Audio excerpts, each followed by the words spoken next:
Hello all, welcome to 70mm talk. నడిగిరికి వణకం.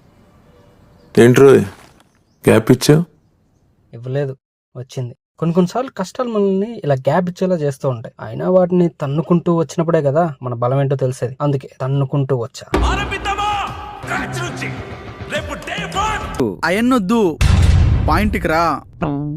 ఏం లేదు, కొన్ని సిచ్యువేషన్స్ వల్ల బ్రేక్ పడింది. రీ ఎంట్రీ కోసం ఒక మంచి సినిమా అయితే బాగుంటుందని ఇంకొంచెం వెయిట్ చేశా. ఇలాంటి సంఘటనలు ఇంతకు ముందు చాలా జరిగాయి, కానీ ఇదే మొదటిసారి. ఫైనల్లీ సినిమా వచ్చింది, మీ ముందుకు వచ్చా. నీకున్న సబ్స్క్రైబర్స్ కి నువ్వు ఇచ్చే బిల్డప్ కి ఏమన్నా సంబంధం ఉంది అంటారా? ఇంకా కంటెంట్ లోకి వెళ్ళిపోదాం. Mathu Vadalara 2 starring sleeping beauty Srisimha, sexy siren Satya. ఫర్యాదు నాకు గుర్తులేదు, గమనించలేదు, సారీ ఫర్ దట్. ఎందుకు పుడతారో కూడా తెలియదండి మనుషులు కొంతమంది. అయినా ఏంట్రా ఈ ట్యాగ్ లైన్లు వెరైటీగా అంటారా? ట్యాగ్ లైన్సే కాదు, సినిమా కూడా కొంచెం డిఫరెంట్ గా ఉంటుంది. ఒక రెగ్యులర్ ప్లాట్ లైన్ ని కొత్తగా చూపించారు director Ritesh Rana. Complete comedy ride, first half